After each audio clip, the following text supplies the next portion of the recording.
given, that's how we live it. Don't be mad at the system, it's simply how we've existed. I hear a lot of people talking like they politicians and choose to be an accountant because it's safe in the business.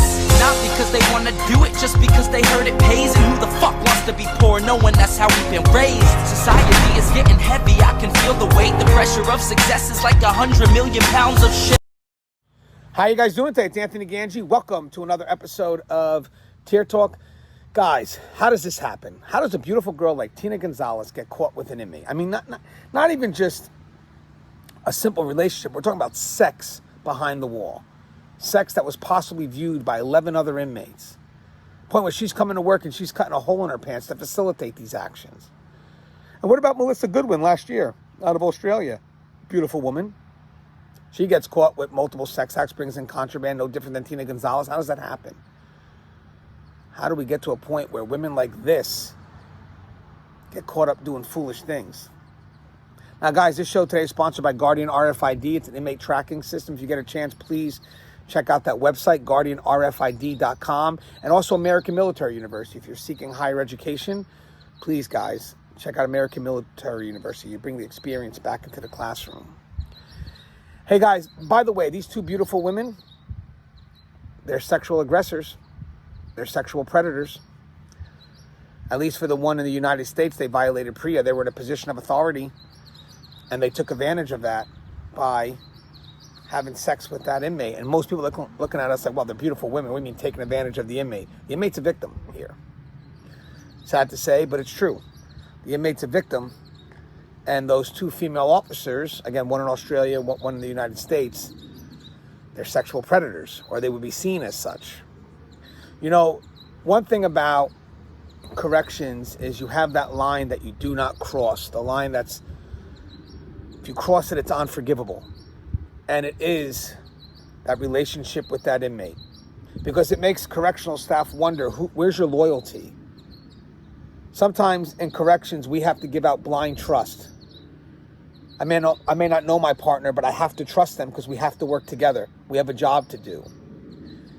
And then when we find out that that trust was burnt, you know, that this person developed a relationship with an inmate and their loyalty is now no longer to us or the agency. It's not even to the oath that they took. It's rather now it's towards this inmate. Think about the threat that now can happen. Again, in both cases here, contraband was brought in. So again, there's a result, an end result of the relationship that has occurred. You know, I want people to realize that when it comes to manipulation, it's not so much the result. It's the process of control. That's what it is. So ultimately, this relationship leans toward that level of control over that individual to the point where they're going to bring in that contraband. And let me tell you something, guys. The moment those staff members, those corrupt staff members bring in that contraband, they're hiding it in, you know, however they hide it, and they make it to where the inmate is and they're able to give it to that inmate, you could see where the trust is gone. Because they know right now they're breaking the law. They know right now, more importantly, they're breaking our trust that we have for them in those roles. Before we talk about the game of manipulation, again, I don't know too specifically how this works, but I can give you a generalization. I want to let people know that the people that work in this profession obviously should not be defined by these two women. There are some really good professional people that work behind the wall that work every day with professionalism, literally integrity, and they do the job because the job has to get done. That means when even no one's watching them, they're still doing the right thing. When you have people that work in this profession that are guided by, yeah, well, I'm not going to do the wrong thing because I don't want to get punished. I don't want to go to jail. I don't want to lose my job. Their integrity to me is already in question because it's not the right reasons for doing the right thing. The right reasons for doing the right thing is because of who you are and what you're bringing into this profession. Not, well, I wouldn't have sex with this inmate because I don't want to go to jail. Or they're not worth losing my job over. That's still not a good enough reason, because when you have expert manipulators, inmates that could play the game, they're going to minimize those consequences.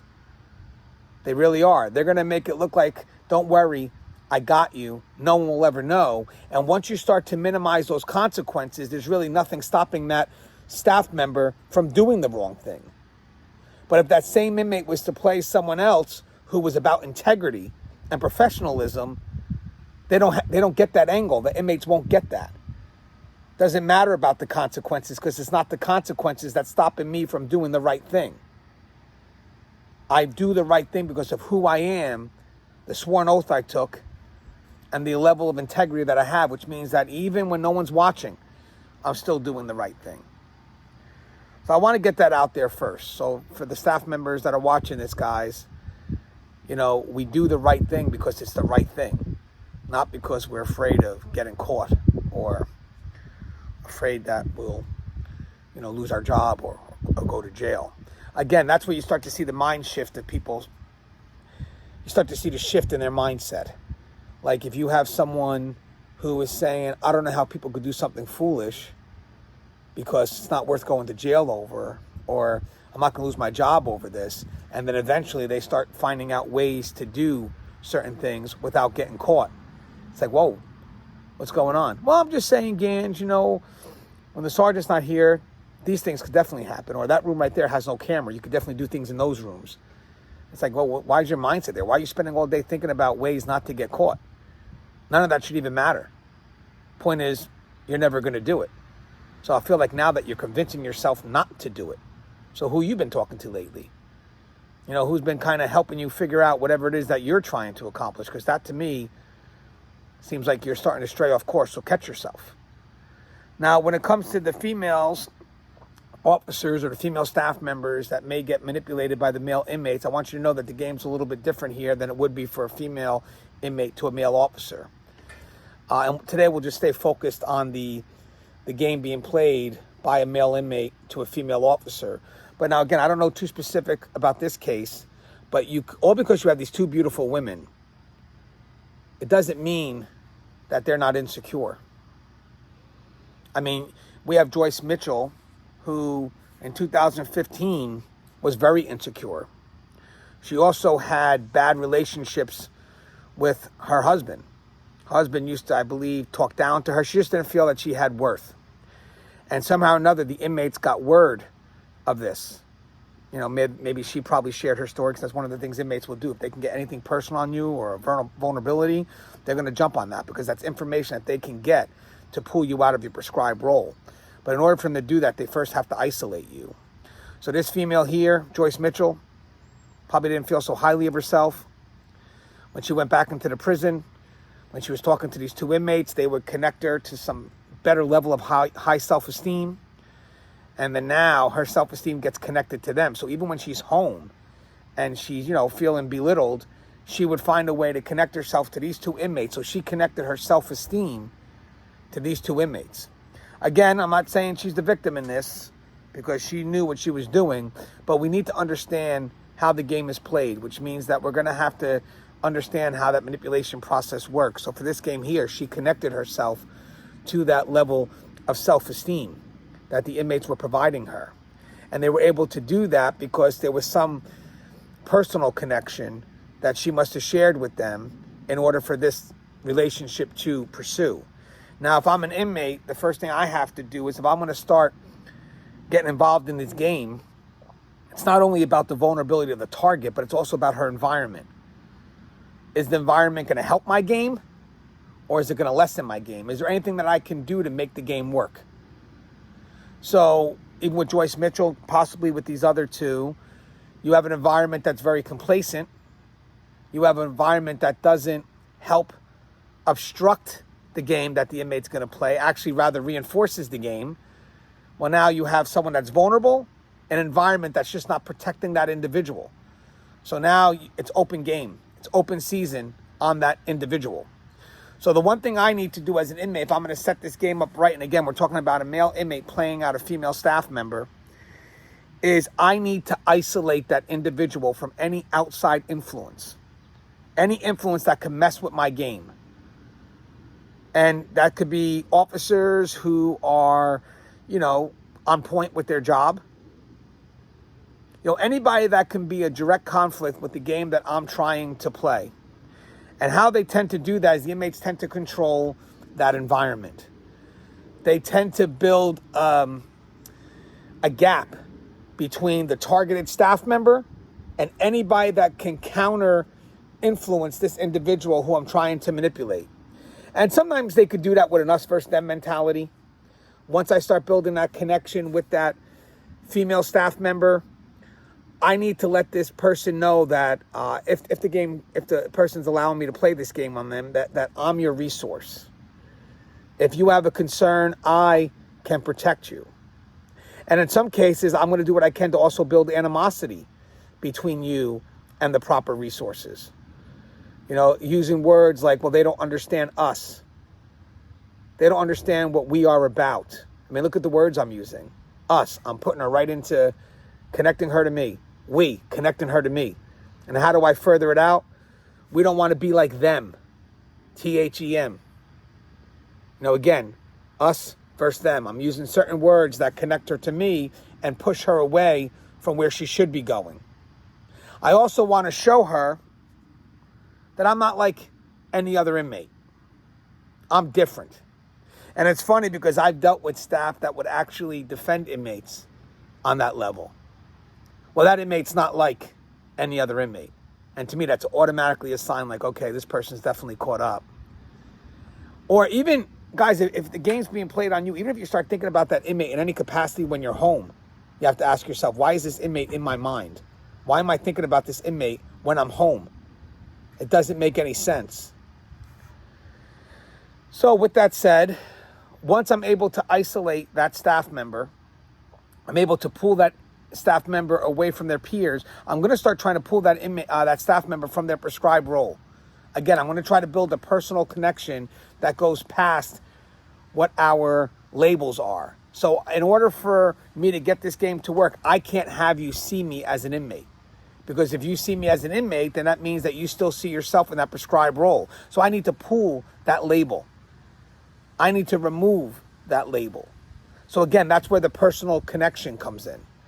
That's where we talked about things that we may have in common, even if I just made it up in the moment. Being a parent, sports fan, whatever the case may be, it's an effort to pull you out of your prescribed role and build a connection that really goes outside of our professional boundaries. Now, again, the game is slow and subtle. For a female, I actually see inmates offering levels of protection. I don't think you're going to get that with a female inmate and a male officer. I think when it comes to the females, staff members, and the inmates, they're going to try that route. They're going to go up to you and say, hey, listen, you have any concerns? I got you. Any problems? I got you. And sometimes we may even take that, the female staff member may even take that as, wow, that's nice of them. But what they're doing right now is they're advertising a level of control. I want you guys to know that. Not only are they advertising a level of control, they're also telling you, don't go to your peers. Don't go to them. They're building a partnership between you and them. Sometimes it even starts with compliments too. An inmate can compliment you, and how you respond back to that compliment matters. The inmate says, hey, you smell nice today. You should quickly turn around and say, hey, what you said is inappropriate, and I'm going to go ahead and document it. And you document it because obviously that hopefully will prevent the inmate from doing it again, but it also gives other people the heads up, like this inmate likes to play that game. And also, when we respond to the inmate, it can't be anything that has an external incentive. It has to be internal. There was a story about an inmate that wrote an officer a love letter. And the officer told the inmate, you can't do this, this is wrong. And the inmate goes, why is it wrong? And the officer goes, because it's against the rules and regulations of this facility. So now the inmate's thinking, wow, if it wasn't for the rules and regulations, we could be together. The proper response was, it's wrong because I say it's wrong. Because I say it's wrong. This way the inmate has nowhere to maneuver. But again, guys, once you are isolated from support staff, once you are pulled out of your prescribed role, you are in some very, very dangerous territory. very dangerous territory. Because again, not only are you forgetting who you are, but there's no one that you can trust or that you should trust around you to remind you of who you are. And now as this relationship starts to develop, your loyalty to the agency, your loyalty to the people you're supposed to be loyal to is non-existent. Now it's all about your relationship with that inmate and that trust you have given that inmate. In some cases, for the female staff member, you may find that they're willing to give a level of trust up for that protection. But when they give that level of trust up, they're also giving that level of authority up. And for the male inmate who pushes it onto that female staff member, they're making it known that, hey, I can help you run this unit. I can help you do your job. And these women who get caught up are so willing to give up that level of authority, that level of control. Because again, they feel protected. They feel that the inmate will protect them. It's a very unique game. And then what happens is, as the person's pulled out of their prescribed role, they're isolated from no counter influence. The game right now looks like there's no consequences for that officer, because the officer or that staff member feels protected by that inmate. So now when there's no consequences, or the officer, because there's consequences, or the staff member feels that there's no consequences, it moves up a level. And it continues to move up a level. Each time leverage is being created.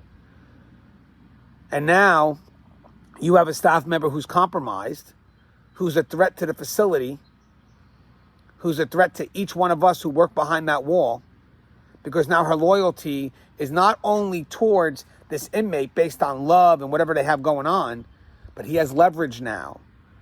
So if she decides to do the right thing, hey, I got the phone you gave me the other day, or I got some people here seeing us having sex. So control is gone. Emotionally, it's gone. She can't run away because she knows that if she does, she's going to get in trouble. And to me, that's where the cowardice comes in. Because even if this was a slow-moving game and you weren't aware what was happening until finally the inmate asks for that request, and then you have to make a choice. Either I give you what you're asking for, I lose my job, and you wind up giving them what they're asking for.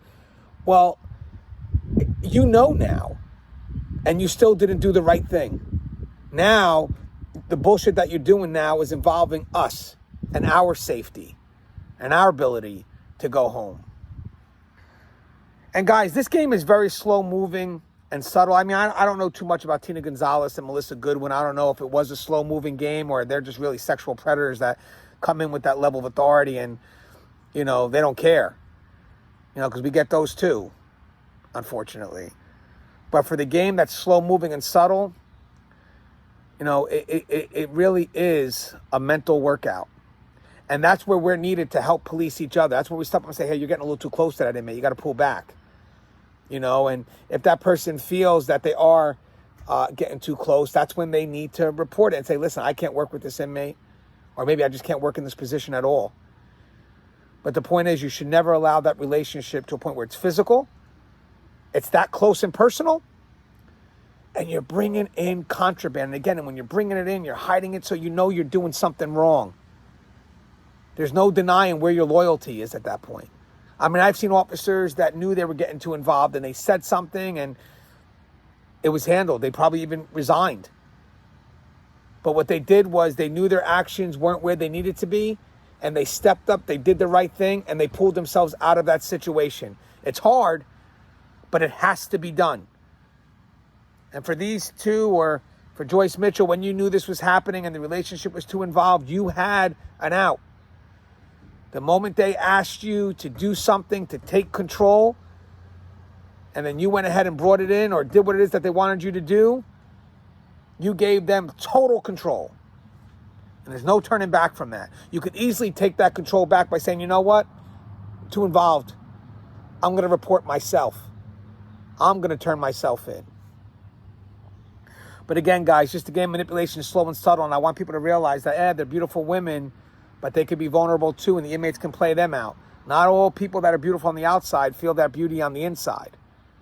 So again, I'm not saying they're victims, but sometimes we have to show where the responsibility of the game is played. Maybe it is on them. Maybe they were sexual aggressors and, there it is. Or maybe they were manipulated into it. And at that case, if we're to learn how for it not to happen, we have to see the targets as victims. So we can learn how a game like that could be possibly played. But it's just a great dialogue. I think you guys would find this interesting. It kind of piggybacks off a discussion we had on a live stream. So I'm kind of dedicating this video to the Duty Ron followers who brought this topic up. Hopefully you guys enjoyed. Now, guys, if you haven't, please subscribe, interact, engage, comment, hit that bell. The bell's going to notify every time I post a video. Stay safe.